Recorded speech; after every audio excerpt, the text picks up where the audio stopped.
Assalamualaikum warahmatullahi wabarakatuh. Salam sejahtera untuk kita semua. Perkenalkan, saya Baidiana Zahrini Ramdhani, J1A01-9226 Program Studi Ilmu dan Teknologi Pangan. Saya mengucapkan terima kasih yang sebesar-besarnya kepada Ibu Asih Priyati, STP MSc, selaku dosen pengampu mata kuliah riset operasi yang telah memberikan saya kesempatan untuk mempresentasikan tugas saya dengan tema contoh kasus dalam teknologi pertanian dan tahapan penyelesaiannya dengan riset operasi. Sebelum masuk lebih lanjut ke penjelasan, saya menjelaskan sedikit sejarah riset operasi. Riset operasi sendiri itu pertama kali muncul di Inggris selama Perang Dunia Kedua, di mana para pemimpin perang meminta saran kepada para ilmuwan atau saintis untuk melakukan research atau pendekatan ilmiah terhadap masalah-masalah operasional yang terjadi selama peperangan. Nah, pendekatan tersebut sangat berhasil dalam memecahkan masalah-masalah seperti operasi konvoi, operasi anti kapal selam, strategi pengeboman, dan operasi pertambangan. Lalu, apa itu riset operasi? Riset operasi sendiri merupakan penerapan metode-metode ilmiah terhadap masalah-masalah yang kompleks dalam mengarahkan dan mengendalikan sistem yang luas mengenai kehidupan manusia, mesin-mesin, material, dan uang dalam industri, bisnis, pemerintahan, dan pertahanan guna mencapai tujuan yang telah ditentukan, yakni hasil yang memuaskan.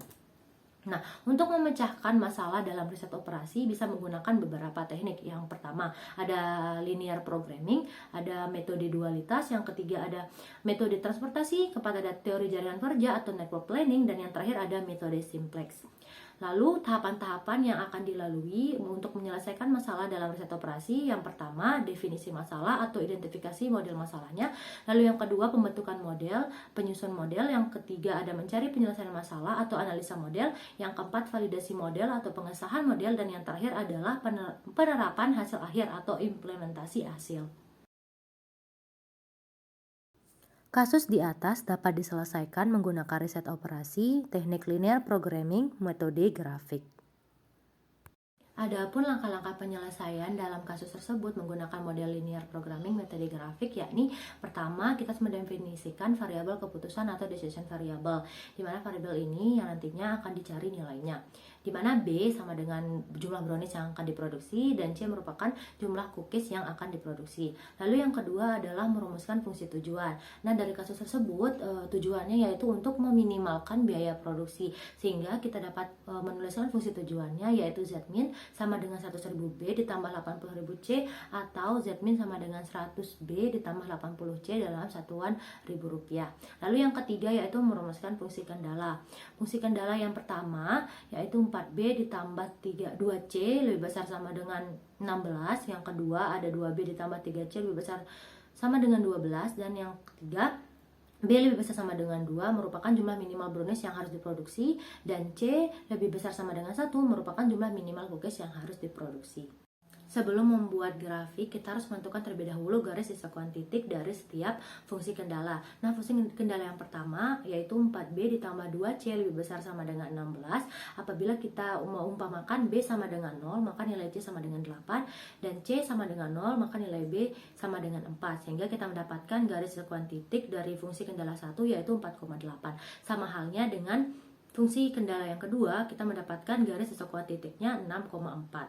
Lalu fungsi kendala yang ketiga, B sama dengan 2, dan fungsi kendala yang keempat adalah C sama dengan 1. Nah, titik-titik tersebut kita masukkan ke dalam grafik yang bisa dilihat pada slide. Nah, di sini ada daerah yang diarsir itu merupakan daerah penyelesaian. Dari grafik tersebut kita mendapatkan solusi optimal tercapai pada titik B karena terdekat dengan titik origin yaitu persilangan garis kendala 1 dan garis kendala 2. Kemudian kita mengeliminasi fungsi kendala 1 dan fungsi kendala 2 untuk mendapatkan nilai variabel C. Nah, setelah dieliminasi kita mendapatkan nilai variabel C yaitu 2. Setelah itu kita mensubstitusikan nilai variabel C tersebut ke dalam fungsi kendala 1 sehingga kita mendapatkan nilai variabel B sebesar 3. Nah, langkah yang terakhir yakni mensubstitusikan nilai variabel B dan C ke dalam fungsi tujuan Z sehingga kita mendapatkan nilai fungsi tujuannya yaitu 460. Kesimpulan yang dapat kita tarik yaitu untuk meminimumkan biaya produksi, maka UMKM tersebut harus memproduksi brownies sebanyak 3 unit dan cookies sebanyak 2 unit dengan biaya produksi sebesar Rp460.000 dalam satu kali produksi. Mungkin itu saja yang dapat saya sampaikan. Sekian, wassalamualaikum warahmatullahi wabarakatuh.